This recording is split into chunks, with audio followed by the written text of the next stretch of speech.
chapitre 14, versets 11 et 12.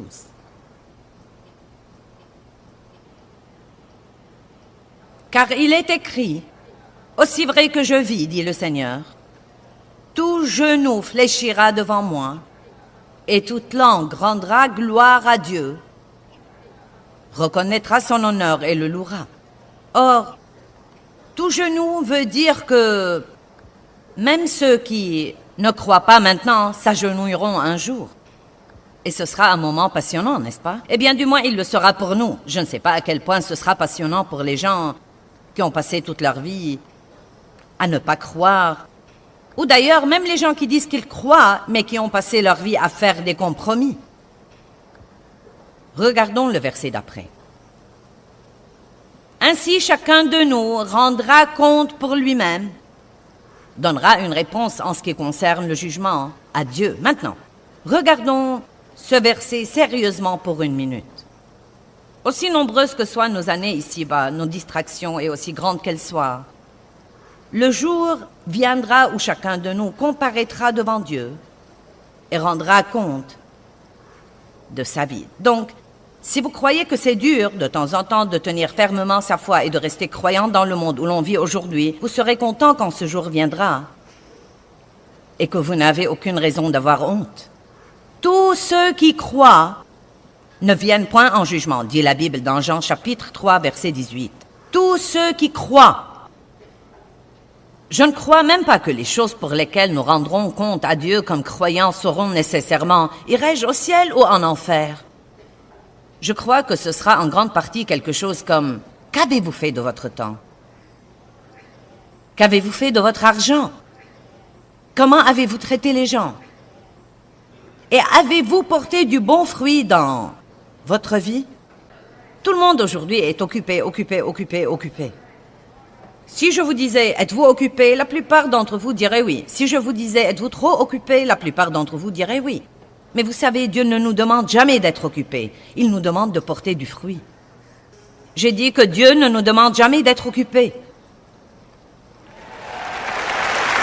Et malheureusement, parfois que nous devenons tellement occupés, et tout ce que nous faisons, c'est de laisser notre programme surchargé nous frustrer, à tel point que nous finissons par ne pas avoir aucun bon fruit dans nos vies. Donc, je veux que ce message soit un séla, c'est-à-dire une pause, et que vous y pensiez calmement. Je veux que ce message soit un moment de séla pour nous, dans cette conférence ce week-end, au moment où nous démarrons. Un jour, tout genou fléchira, toute langue rendra gloire, et tout homme comparaîtra devant Dieu et rendra compte, non pas de quelqu'un d'autre, mais de lui-même devant Dieu. Et je veux m'assurer que vous qui me regardez à la télé, quel que soit le pays où vous vivez, quelle que soit la langue que vous parlez, si vous écoutez ce message maintenant, et surtout si vous êtes quelqu'un qui ne s'est pas encore engagé à recevoir Jésus-Christ comme votre sauveur, à aimer Dieu de tout votre cœur, je veux que vous sachiez maintenant que le temps viendra où vous comparaîtrez devant Dieu pour rendre compte de votre vie. Et bien que ce soit une pensée qui fait réfléchir, et peut-être à laquelle nous aimerions mieux ne pas penser, c'est une chose à laquelle nous devons penser car ce jour-là viendra. Et si je ne partage pas ça avec vous, je manquerai à mon devoir devant Dieu. Et quand je comparaîtrai devant lui pour rendre compte, il me dira peut-être, eh bien, pourquoi tu n'as pas donné plus d'enseignements solides pour t'assurer que les gens ont vraiment compris que le jour viendra où ils rendront compte de leur vie devant moi. Donc, je crois que c'est quelque chose dont nous devons être entièrement conscients. Quelqu'un peut sourire et dire Amen? Amen. Maintenant. En fait, je veux vous parler ce soir d'éviter les pièges. Et dans Matthieu chapitre 24, le chapitre qui parle des signes des derniers temps, et combien d'entre vous croient que nous vivons dans les derniers temps? Eh bien, il est intéressant de noter que toutes les générations ont cru ça, y compris la génération de Paul. Mais si Paul croyait qu'il vivait dans les derniers jours, je crois vraiment que nous vivons dans la toute dernière partie des derniers jours. Donc, quel que soit le jour de son retour, nous sommes beaucoup plus proches que Paul ne l'était. Et Paul demandait aux gens de vivre prudemment, de vivre avec pondération et sérieusement, et non pas comme une bande d'évaporés qui croient que demain ne viendra jamais parce que demain viendra. Et il leur demandait de faire attention à leur comportement et d'être des lumières dans un monde obscur. Et je ne crois pas que nous nous rendions compte parfois comme croyants au Christ. La Bible dit « Christ en vous, l'espérance de la gloire ». Eh bien, vous savez que comme croyants, vous êtes l'espérance de la gloire de Dieu. Allez, comprenez ça. J'ai dit que vous êtes l'espérance de Dieu pour avoir la gloire. Nous, les croyants à Jésus-Christ dans le monde entier, nous sommes les flambeaux. Nous sommes censés l'être dans un endroit obscur. Nous sommes le sel de la terre. Les croyants représentant Dieu sont ceux qui donnent la saveur à la vie. Sans Dieu, il n'y a pas de saveur. Tout est fade et morne et ennuyeux. Et c'est une pensée qui fait réfléchir comme quoi, non seulement le Christ en moi est l'espérance de ma gloire, mais il est encore l'espérance de la gloire qu'il mérite lui-même. Un autre genre de pensée qui fait réfléchir. Donc Jésus a dit, il a donné les signes des derniers jours.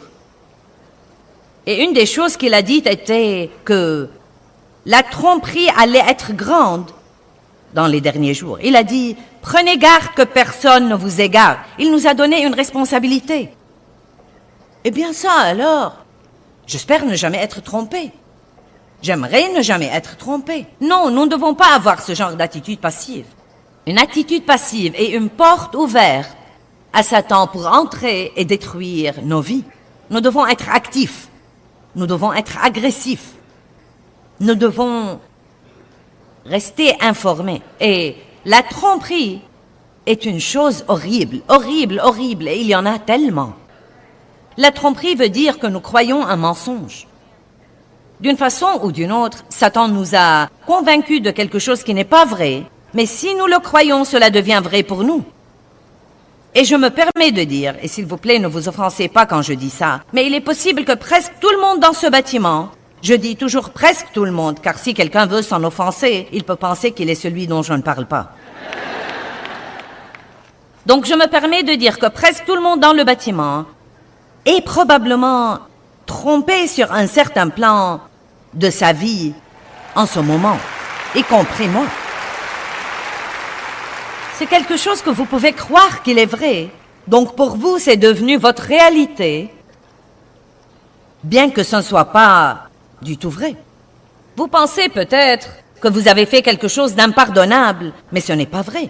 Cependant, si vous le croyez, vous ne recevrez jamais le pardon qui vous a déjà été donné, car nous recevons tout par la foi. Donc si Satan peut nous faire croire le mensonge, nous recevrons constamment de lui plutôt que de recevoir de Dieu, et nous nous y perdrons et nous ne saurons même pas ce qui ne va pas chez nous. Si vous croyez que vous n'êtes pas aimé, si vous vous attendez à être rejeté, c'est ce qui va vous arriver. Vous avez ouvert la porte à l'ennemi, et il entrera et détruira vos vies. La seule solution de la tromperie est, devinez quoi, la vérité. Je ne suis pas sûre que nous comprenons à quel point ce livre est précieux. J'aime porter ce livre devant le monde entier. Et j'aime penser aux millions de gens, peut-être en ce moment, qui regardent ce merveilleux livre. Des gens en Afrique, des gens en Inde, des gens en Asie, des gens en Europe, des gens dans le monde entier, les gens dans la région inexploitée de la jungle amazonienne, des gens dans les cabanes. Et je veux juste vous dire, ce livre est l'espérance pour le monde entier, la parole de Dieu. Jésus a dit, si vous demeurez dans ma parole, vous connaîtrez la vérité, et la vérité vous affranchira. Alléluia! Quelle chose géniale! C'était un des premiers versets que Dieu m'a fait comprendre en 1976 quand je suis devenue une chrétienne sérieuse. Je dis toujours quand je suis devenue une chrétienne sérieuse, car j'étais chrétienne longtemps avant de devenir une chrétienne sérieuse. Et je crois que je savais assez sur Jésus-Christ Je comprenais le salut par la grâce. Je croyais vraiment que Jésus est mort pour mes péchés. Et je crois vraiment que si j'étais resté dans cette condition, je serais allé au ciel à ma mort. Mais j'aime toujours le dire comme ça. J'avais assez de Christ pour rester hors d'enfer, mais pas assez pour marcher dans la victoire. Donc laissez-moi vous demander, combien de Jésus voulez-vous dans votre vie? Voulez-vous assez pour l'échapper belle tous les jours et avec bon espoir vous faufiler au ciel par la porte de derrière? Ou voulez-vous vraiment être une lumière dans un monde obscur? Voulez-vous vraiment être utilisé? Voulez-vous porter du fruit? Voulez-vous être quelqu'un dont Dieu peut être fier? Vous savez ce que cela veut dire? Il y a deux chemins que nous pouvons prendre comme croyants, le chemin étroit et le chemin spacieux. Le chemin étroit mène à la vie. Le chemin spacieux mène toujours à la perdition. Or, c'est plus facile de rester sur le chemin spacieux, évidemment. Il y a là beaucoup d'espace pour vous et pour tous vos bagages charnels et tout, vous savez. Prenez le chemin étroit et il y a quelques trucs qui doivent s'en aller parce qu'il n'y a pas de la place pour cela. C'est si important, je crois vraiment que c'est si important que nous commencions à examiner sérieusement la façon dont nous vivons et ce que nous disons au monde et ce que l'Église dit au monde. Et nous devons, chacun de nous, nous assurer que nous faisons tout notre possible pour glorifier Dieu par nos vies tous les jours. Amen. Je ne sais pas trop pourquoi Dieu a choisi cet endroit pour que j'y prêche ce message. La dernière ville où j'étais, ils ont eu l'occasion d'écouter tout le week-end sur l'amour de Dieu, et la grâce de Dieu, et la miséricorde de Dieu, et le pardon de Dieu, et que Dieu les changera, et qu'ils ne devraient pas s'embarquer dans les œuvres de la chair. Non, mais j'ai commencé cette conférence-là, j'ai dit, dans ce message, il ne s'agit que de vous. Il en va de même pour ce message aussi, mais là, il s'agit de la façon de se débarrasser de vous.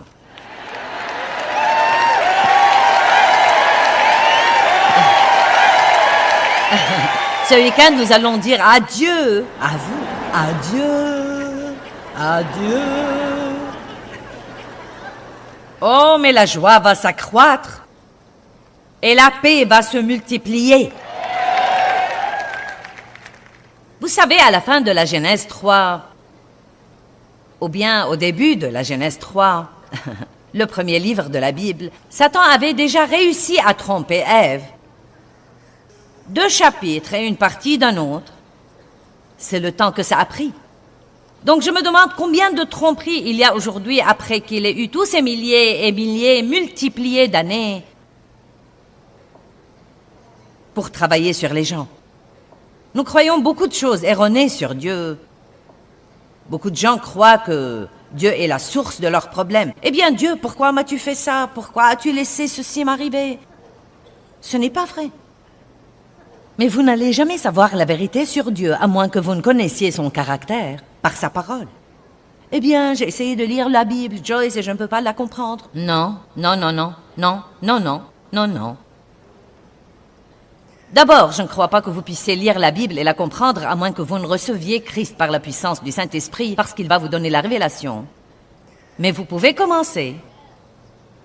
Et comme vous commencez à lire, Dieu remplira votre vie et vous éclairera. Mais il y a trop de traductions de la Bible aujourd'hui qui la rendent facile à comprendre. Nul ne peut dire qu'il ne peut pas comprendre la Bible. Vous savez avec quoi j'ai commencé quand j'avais 20 ans? Vous savez ce que j'ai lu? La Bible illustrée pour enfants. Et il n'y a pas de honte à ça. Si vous ne pouvez pas la comprendre d'aucune façon, allez donc chercher la Bible illustrée pour enfants. Ou ma petite série Le Zoo de tous les jours. Commencez avec cette série qui a été écrite pour les enfants de 4 ans, d'accord? Mais ne dites pas « je ne peux pas comprendre la Bible », car c'est une excuse pour ne jamais la lire. La Bible est le livre le plus merveilleux dans le monde entier. Apocalypse 12 nous enseigne que Satan est le trompeur, le grand trompeur qui ne fait que tromper. Le mot tromperie, si vous l'étudiez dans le dictionnaire grec, veut dire tricher, tromper, leurrer. Ça veut dire donner une impression erronée. Et j'ai pensé, brièvement, aux innombrables impressions erronées qu'il y a dans le monde aujourd'hui. Qu'est-ce qui arriverait si toutes les apparences étaient retirées de toutes choses? Je me demande quel genre de laideur nous aurions. Combien de publicités qui promettent d'être votre solution à tout et ne sont en fait que des impressions erronées? Combien de personnes donnent une impression erronée? Même combien de gens religieux donnent une impression erronée? Ils agissent très religieusement et pieusement quand ils sont avec leurs prétendus saints religieux amis, mais à la maison, derrière les portes fermées, ils sont un cauchemar et une terreur. Mais quand ce jour viendra et que nous comparaîtrons devant Dieu pour rendre compte de nous-mêmes, je crois que nous nous tiendrons là, dépouillés de notre masque. Donc cela veut peut-être dire qu'il est temps de nous examiner sérieusement. Et vous savez, en 1976, quand Dieu a vraiment touché ma vie et que j'avais assez de religion et que je n'avais aucune victoire dans ma vie, c'est à ce moment-là que j'ai commencé une relation sérieuse avec Dieu. Une des premières choses qui me sont arrivées était que Dieu a commencé à m'amener à m'examiner sérieusement. Il était temps pour moi d'arrêter d'attribuer aux autres la responsabilité de mes problèmes, de prendre la responsabilité de ma vie et de mon comportement, d'arrêter d'attribuer à mon passé la responsabilité de mon mauvais comportement et de prendre la décision qu'il était temps de grandir. J'ai dit à Matt Redman ce soir, nous n'aurons peut-être pas beaucoup de rire ce week-end. Il m'a dit, oh, tu dis toujours ça, mais tu finis par faire rire les gens. Vous savez quoi? J'espère que vous aimerez ce message avec ou sans rire, mais dans les deux cas, nous devons avoir certains de ces messages plus forts, plus solides. Vous savez, Jésus disait de temps en temps, solennellement je vous dis, et ce n'est pas une si mauvaise chose non plus. En vérité, en vérité, je vous dis, et je veux que nous nous assurions tous. Vous savez, je crois que ça paraît un peu bébête, mais parfois je plains en fait Dieu. Et je sais qu'il n'a pas besoin de notre pitié, mais je me surprends à m'excuser auprès de lui pour les autres. C'est comme, Dieu, je suis si désolée que tu aies à supporter les absurdités qui sont dans l'Église aujourd'hui et les absurdités qui sont dans le monde aujourd'hui.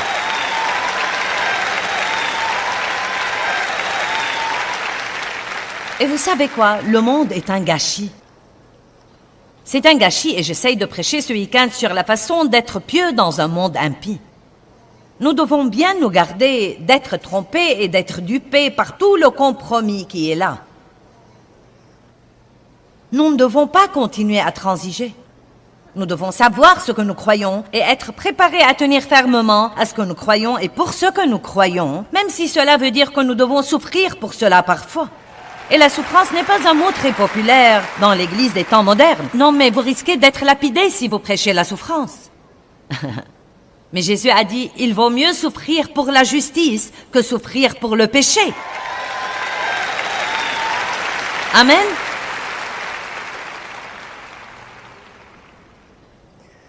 La tromperie veut dire astuce, appât, piège, embûche, errer du droit chemin. Écoutez maintenant cette définition. Elle vient du dictionnaire grec de la vigne. Le mot tromperie représente ceux qui trompent avec des mots vides et minimisent, écoutez ça maintenant, minimisent le vrai caractère du péché. C'est là où nous en sommes aujourd'hui. Vous voyez, le péché, nous n'appelons pas le péché péché désormais. Il est maintenant notre dépendance, notre esclavage, notre problème, notre complexe, la chose contre laquelle nous luttons, ou la chose la plus ridicule qu'il est maintenant devenu, c'est notre droit.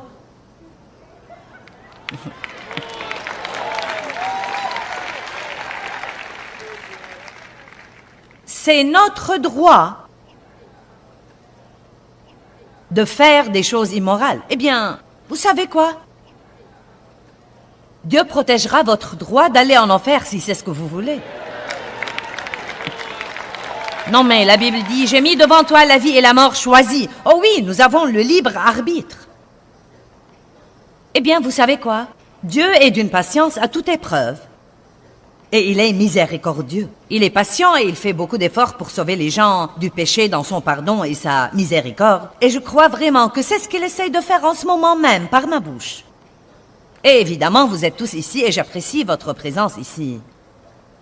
Mais je m'adresse non seulement à vous ce soir, ou peut-être principalement à vous, mais encore à tous les gens dans le monde entier qui ont zappé à cette émission et qui croient que c'était par hasard. Et Dieu essaye de vous parler, il essaye de vous faire savoir combien il se soucie de vous et vous aime et qu'il a pour vous une vie bien meilleure que celle que vous vivez en ce moment. Peut-être que vous ne savez pas grand-chose sur Dieu et vous croyez que vous êtes hors de sa portée, mais laissez-moi vous dire quelque chose. Dieu a un long bras et il peut étendre le bras et vous soulever de votre fosse pour vous sauver.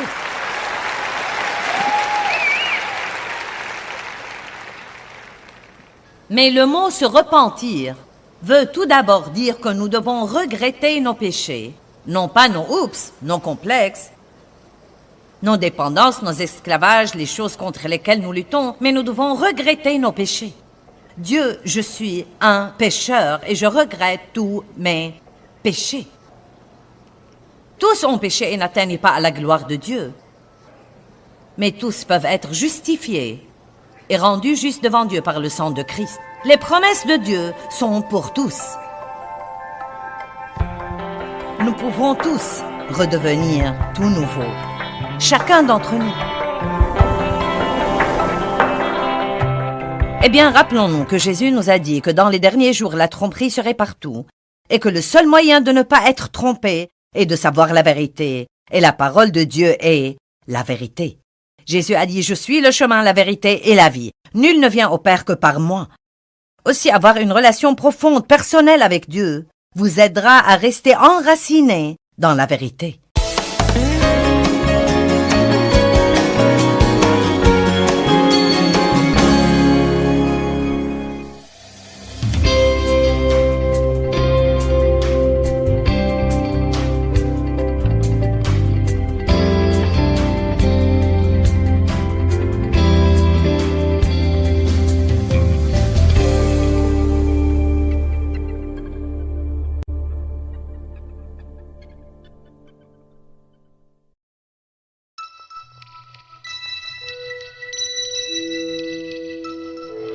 Et sur ce que le diable fait, concentrez-vous sur ce que Dieu fait. Ne parlez pas de ce que fait le diable, parlez de ce que fait Dieu. Ne parlez pas de tous les problèmes du monde, trouvez quelque chose de bon pour en parler.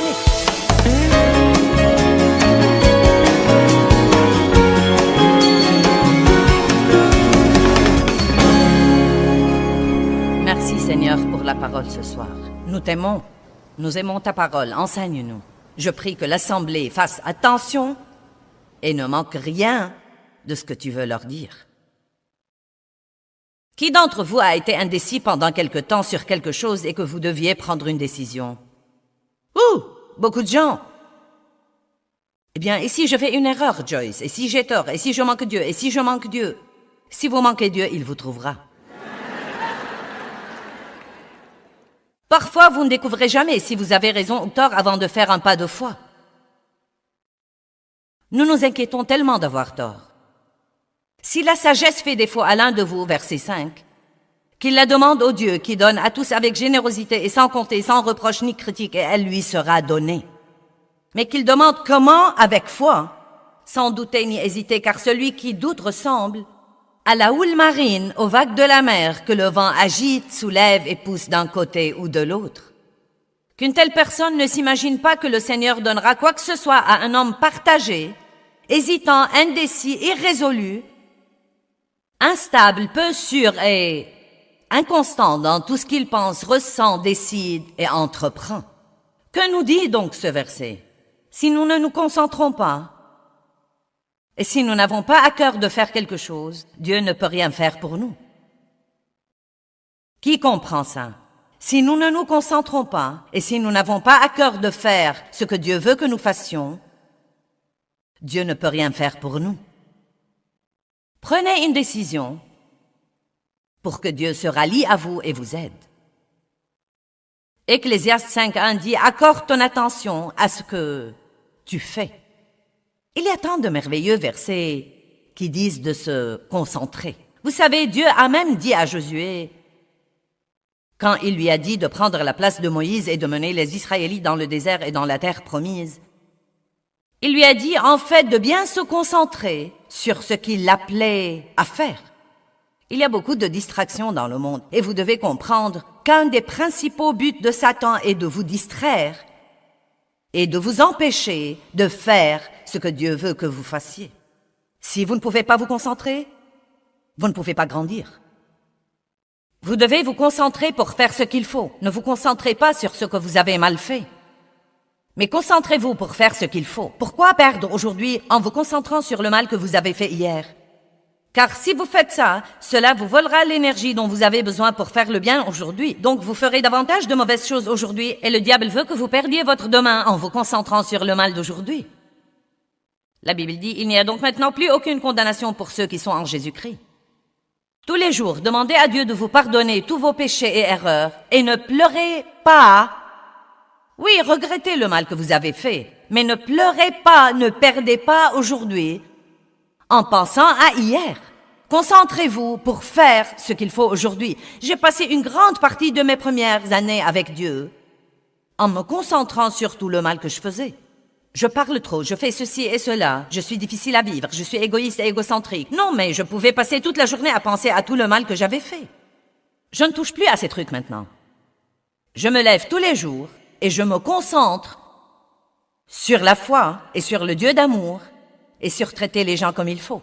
Je me concentre dans chaque situation pour essayer de faire ce qu'il faut et je sais que ce faisant, je fais ce qu'il ne faut pas. À la fin de chaque jour, je demande à Dieu de me pardonner mes péchés. J'aborde la question de nouveau le lendemain, je l'oublie et je me concentre de nouveau à essayer de faire ce qu'il faut ce jour-là. Je crois que certains d'entre vous gaspillent beaucoup trop de votre temps à vous concentrer sur le mal que vous avez fait. Et cela vous vole votre énergie dont vous avez besoin pour faire ce qu'il faut.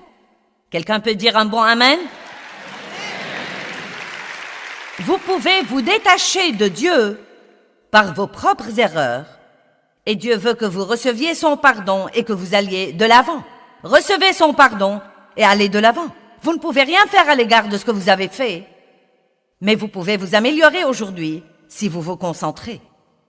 Ne vous concentrez pas sur les mauvaises choses et sur ce que le diable fait. Concentrez-vous sur ce que Dieu fait. Ne parlez pas de ce que fait le diable, parlez de ce que fait Dieu. Ne parlez pas de tous les problèmes du monde. Trouvez quelque chose de bon pour en parler. Les mauvaises nouvelles me fatiguent tellement. Non mais en fait, je ne regarde même pas les nouvelles. Non mais c'est étonnant les choses qui se passent dans le monde et je ne le sais même pas.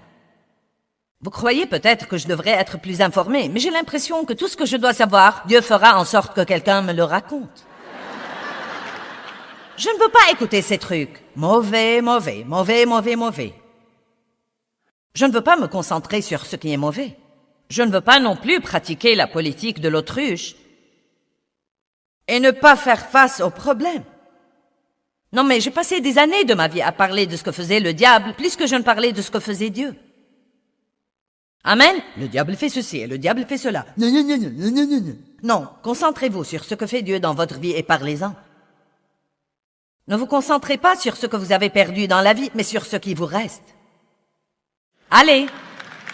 Ne dites pas, eh bien vous savez, je n'ai pas eu une bonne enfance, on a abusé sexuellement de moi, et je n'ai pas eu l'occasion d'avoir toute l'instruction dont j'avais besoin, et mes parents ne m'ont pas traité comme il fallait, et mon premier mari m'a maltraité, il sortait avec une autre femme. Tous ces trucs me sont arrivés à moi aussi.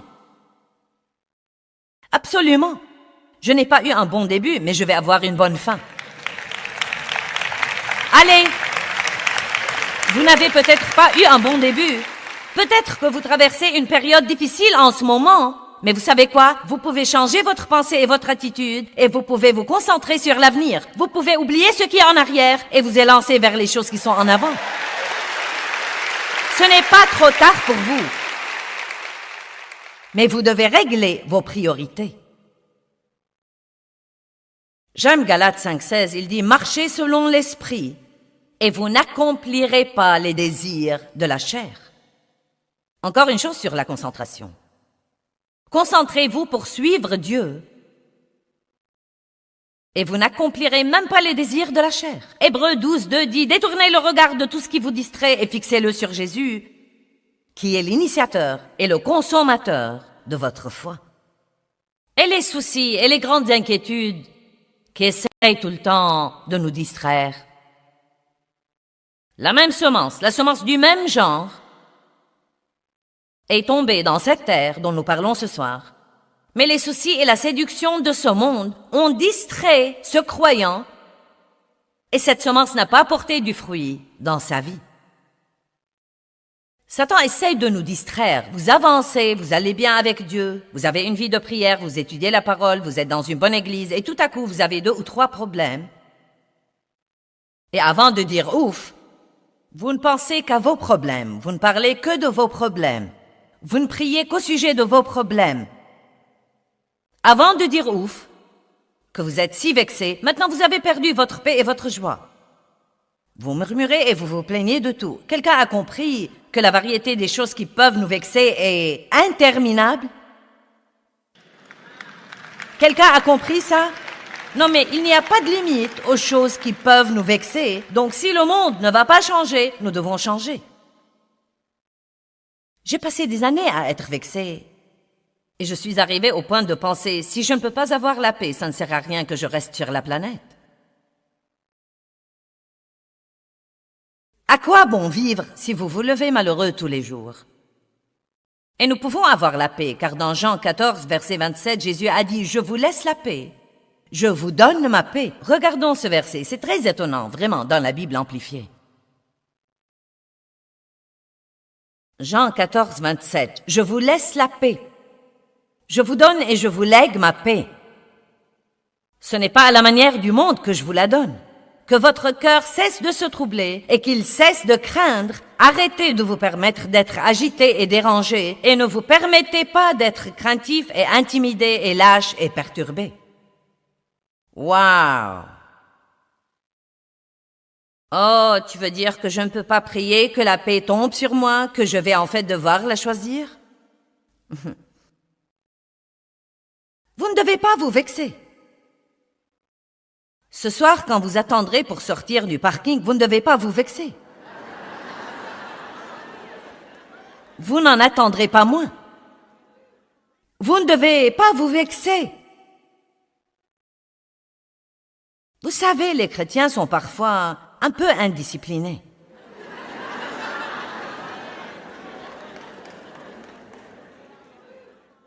Il y a des gens qui m'ont regardé d'un drôle d'air quand j'essayais de me mettre sur la bonne file dans la circulation.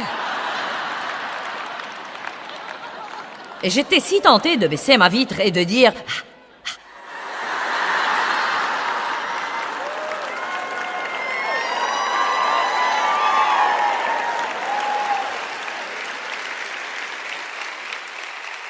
Vous ne devez pas vous vexer, mais vous le pouvez si vous voulez. » Non, mais je ne prophétise rien de mauvais. Mais si quelqu'un va chercher votre voiture et que vous avez un pneu crevé, ne vous vexez pas, mais vous le pouvez si vous voulez. Ça ne va pas changer votre situation.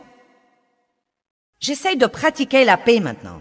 C'est un des meilleurs moyens au monde pour vaincre le diable. Je parie qu'il pique une crise quand il fait tout ce qu'il peut faire pour vous distraire et que vous dites « Non, je suis passé par là, j'ai fait ça, je ne vais pas aller là de nouveau, je vais rester en paix et Dieu s'en occupera. »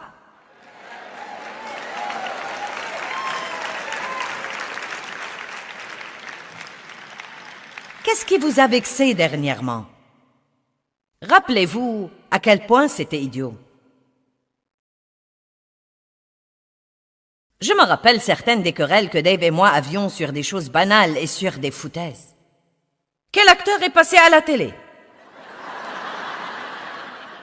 Je disais que c'est cette personne. Il disait non, c'est celle-là. Je disais non, ce n'est pas elle. Si, c'est elle. Non, ce n'est pas elle. Si, c'est elle. Et nous restions éveillés jusqu'à minuit alors que nous devions aller au travail le lendemain, juste pour voir le générique et prouver qu'il avait raison.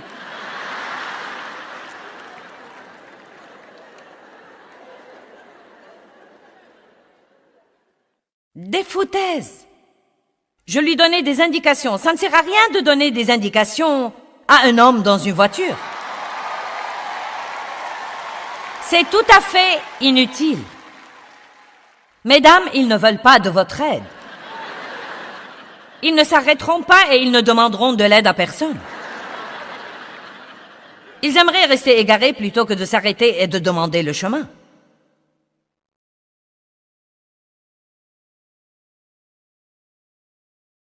Nous devons arrêter de nous vexer pour des choses inutiles. Ne perdez plus votre temps désormais. Satan vous distrait pour que vous ne puissiez pas vous concentrer sur votre but, sur aimer Dieu et aimer les gens, et pour que vous ne puissiez pas vous concentrer sur la parole. La Bible nous enseigne et nous devons méditer la parole jour et nuit.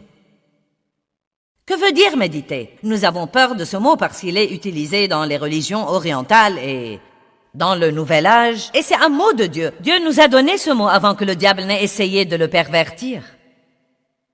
Méditer veut dire tourner et retourner dans votre esprit et marmonner à voix basse. Et la Bible dit, tu méditeras la parole jour et nuit pour agir fidèlement selon tout ce qui y est écrit, car c'est alors que tu auras la sagesse et le succès dans tes entreprises, c'est alors que tu réussiras. Quand tu auras plus que des informations et cela devient une révélation. Si vous pouvez vous asseoir et vous concentrer sur ce que Dieu essaye de vous dire et que vous passez la journée, quoi que vous fassiez, je sais que Dieu m'aime. Il m'aime, il n'est pas fâché contre moi. Dieu me pardonne. Je peux faire confiance à l'amour de Dieu. Dieu m'aime. Vous roulez au travail. Dieu m'aime, c'est génial. Dieu m'aime. Oh, c'est merveilleux de savoir que Dieu m'aime. Son amour est ferme. Son amour est éternel. J'ai pensé à certains de ces versets cet après-midi pendant que je me reposais avant de venir ici. J'ai cité dans ma tête environ 6 ou 7 versets que je connais sur l'amour de Dieu. Et je sais que Dieu m'aime, mais c'est comme ça que vous restez fort dans ces choses. J'aurais pu trouver quelque chose pour m'inquiéter. Faites-moi confiance, j'aurais pu trouver quelque chose pour me vexer. J'aurais même pu trouver quelque chose pour me fâcher si je le voulais. Mais je ne le veux plus désormais. J'ai déjà perdu une partie de ma vie en faisant ça. Je ne vais plus perdre mon temps à faire ça désormais. Je vais me bénir et faire ce qui me rend heureuse. J'ai juste envie de bondir.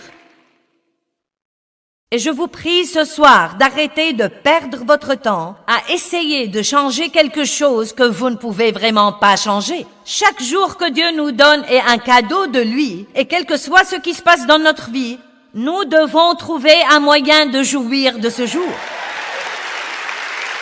Vous m'avez entendu?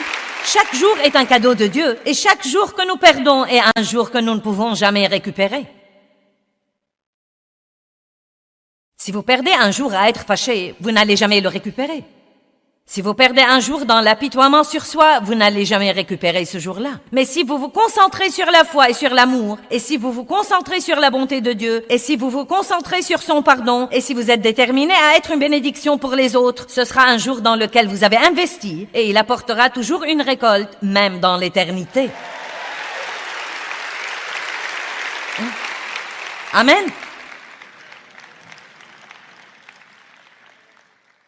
Les soucis sont inutiles. Restez déterminés. Ne faites pas des choses inutiles. Les bavardages vains sont inutiles. Oh mon Dieu, j'ai fait tant d'études dans les 2 dernières années sur les paroles de notre bouche.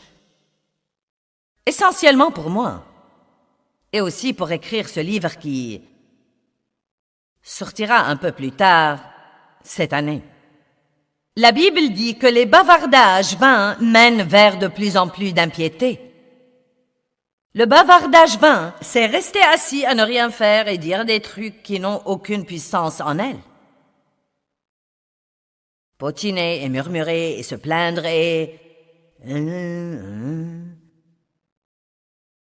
Se mettre en colère à cause de choses incontrôlables est inutile. Essayer de changer quelque chose que vous ne pouvez pas changer est inutile. S'attendre à ce que les autres soient parfaits est inutile. S'attendre à ce que les autres ne vous blessent jamais ou ne vous déçoivent jamais est inutile. S'attendre à ce que votre adolescent se comporte normalement est inutile. Et je ne suis pas contre les adolescents, je les aime, ils sont merveilleux, mais vous savez, ils passent par des trucs, ils grandissent, ils doivent apprendre. Et vous devez prier pour eux, ils développent leur personnalité et essayent de découvrir ce qu'ils veulent faire. Et vous savez, ce n'est pas toujours facile pour eux non plus. Une autre chose que ce verset dit qu'elle nous distrait est la séduction des richesses. Maintenant, nous aimons tous l'argent et les choses. Nous n'allons pas dire que nous ne les aimons pas, nous les aimons. Et il n'y a aucun mal à avoir de l'argent et des choses. Si Dieu veut que quelqu'un ait de l'argent, pourquoi ne voudrait-il pas que ses enfants l'aient? Cependant, bien que l'argent ne soit pas un problème et que les choses ne soient pas un problème, aimer l'argent et les choses et avoir soif des richesses est un grand problème. Il est très important de ne pas se concentrer sur l'argent, mais de se concentrer sur Dieu et de se fier à lui pour nous donner ce qu'il sait que nous pouvons gérer. Je vous défie de prier que Dieu ne vous donne jamais plus que vous ne pouvez supporter et rester proche de lui. Allez maintenant, j'ai dit, je vous défie de prier Dieu de ne pas vous donner plus que ce que vous ne pouvez gérer et le faire passer avant tout dans votre vie. Car croyez-moi, parfois, plus vous avez de choses, plus elles vous éloignent de Dieu. Elles peuvent devenir une distraction, car tout ce que vous possédez maintenant est quelque chose dont vous devez vous occuper. Chaque bibelot que vous apportez chez vous est quelque chose que vous devez épousseter. Oh, c'est bon ce soir, vous feriez mieux d'être heureux. Amen. Cherchez premièrement le royaume et la justice de Dieu, et toutes ces choses vous seront données par-dessus. Oswald Sanders a dit, « Mais à moins que nous soyons sur nos gardes, elles, les choses, deviennent la fin principale de la vie, et Dieu et son royaume sont progressivement relégués à une place secondaire. » J'aime voir les choses et l'argent comme des aimants. Si vous n'êtes pas prudent, vous vous laisserez entraîner par eux et vous vous éloignerez de Dieu. Je ne veux pas avoir plus que ce que je peux gérer. Je ne veux pas que ce ministère devienne plus grand que ce que je peux gérer et je veux garder Dieu en premier. Et j'ai dû faire beaucoup de rajustements dans ma vie. Il y a eu des moments où j'ai vraiment laissé le fardeau, la responsabilité, le travail de ce ministère m'éloigner de Dieu. Et je me rappelle une fois où Dieu m'a dit, « Tu es si fier de toi parce que tu travailles pour moi, mais le problème est que tu ne passes aucun temps avec moi. » Allez, Dieu doit être le premier. Dieu doit être le premier. Gagner de l'argent n'est pas notre premier but. Amen. Dieu doit être le premier. Les affaires ne devraient pas être les premières. Dieu doit être le premier. Les choses n'ont pas la capacité de nous contenter. Vous croyez que vous serez heureux quand vous aurez certaines choses, mais elle ne vous chatouillera qu'un moment, puis vous voudriez une autre. Nous en jouissons, mais elles n'ont pas une vraie vie en elles. Si nous comptons sur les choses pour le bonheur, nous aurons besoin d'une provision de choses nouvelles pour satisfaire la chair. Pensez à des vacances que vous avez organisées depuis longtemps. Vous avez dépensé beaucoup d'argent, vous êtes rentré à la maison épuisé. Peut-être même que vous avez mis tout ça sur une carte de crédit et vous avez passé l'année d'après à le rembourser. Et bon sang, vous avez regretté de les avoir faites, parce qu'elles ne se sont pas avérées être ce que vous avez cru qu'elles seraient de toute façon. Pensez à la grande maison que vous avez cru que vous deviez avoir, et maintenant vous avez un plus grand paiement à faire. Et êtes-vous vraiment plus heureux dans la grande maison que vous ne l'étiez dans la petite maison, ou même dans la moyenne maison? Laissez-moi vous rappeler quelque chose que vous avez entendu auparavant, mais c'est si vrai. Notre joie ne vient pas de ce que nous possédons et de nos circonstances, elle vient de l'intérieur de nous. Et si vous savez qui vous êtes en Christ, vous pouvez être heureux n'importe où, dans presque n'importe quel genre de situation.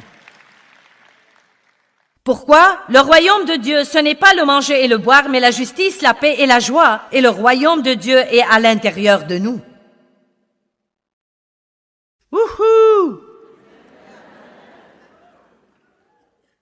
J'aimerais mieux patienter et attendre que Dieu me donne quelque chose plutôt que de la mettre sur une carte de crédit et être malheureuse les 20 ans suivants en la remboursant.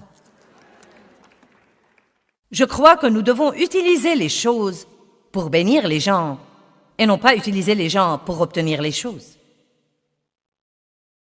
J'ai dit, nous devons utiliser des choses pour bénir les gens et non pas utiliser les gens pour obtenir les choses.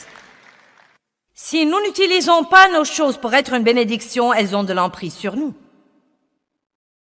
Chaque fois que nous avons une occasion de donner, c'est une occasion, et dans bien des cas, c'est un test de Dieu juste pour voir à quel point nos possessions sont importantes pour nous.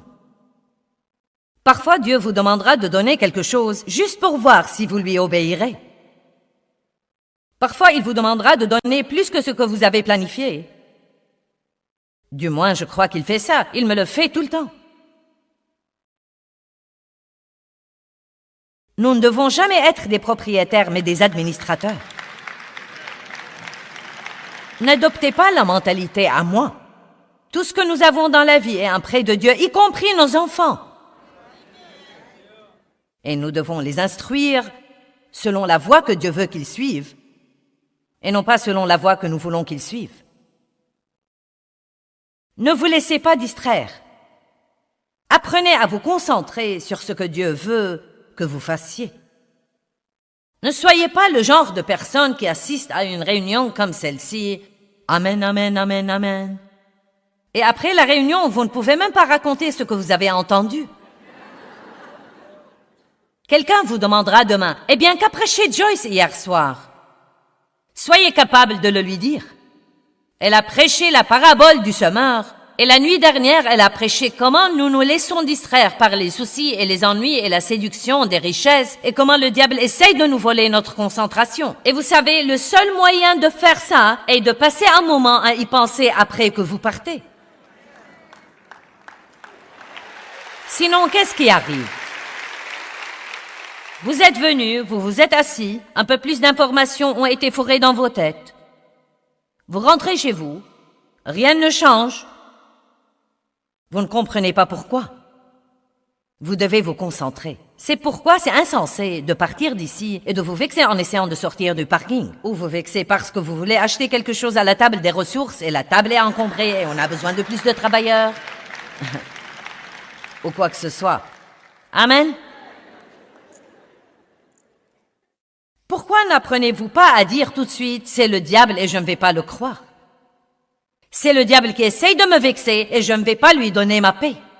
C'est le diable qui essaye de me voler ma joie et je ne vais pas lui donner ma joie. Je vais rester déterminé.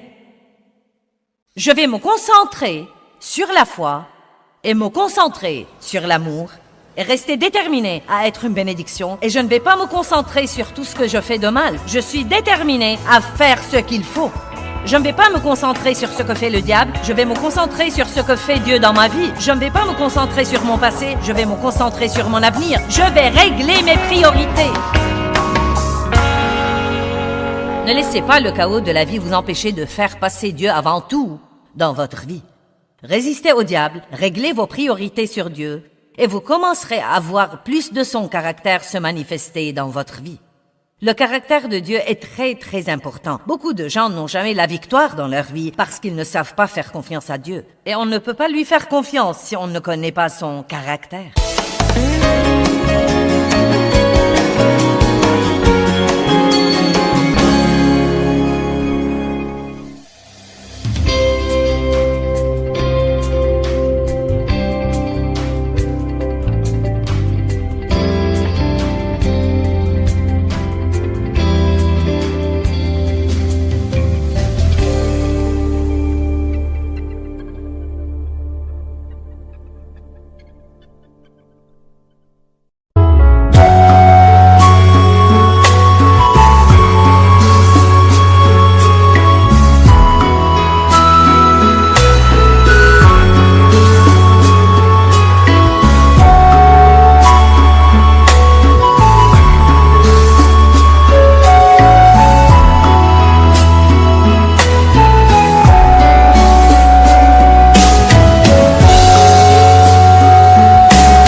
khắp phương trời vẫn nhớ tới quê hương. Người về đây thăm làng trù quê mẹ và làng sen quê cha, xúc động bồi hồi người rơi giọt lệ, thương mái nhà tranh thương đất mẹ nghèo.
feel like I'm losing my mind. Is everybody in the world blind? Please, Lord, give me a sign, a sign. I feel like I'm losing my mind. Is everybody in the world blind? Please, Lord, give me a sign, a sign. I wanna be the greatest. Everybody on the fake shit. I look around and feel like everybody is the fakest. I make this every day and I'm impatient, hoping one day I blow up from the basement. Statement, the top is so vacant. I don't hear shit that I think is amazing. Waiting for my day when I'm playing sold out shows for 1,000 faces. Hey, give me that crown, get in my way and to be put down. It ain't your place, all this my town. If I want that shit, then I'll get it right now. I'm losing it, the noose it fits. I'm losing shit, a stupid myth. You choose to live or choose to dip. You choose to fight or lose your grip and lose a gift. I feel like I'm losing my mind. Is everybody in the world blind?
I feel like I'm losing my mind. Is everybody in the world blind? Please, Lord, give me a sign, a sign. I feel like I'm losing my mind. Is everybody in the world blind?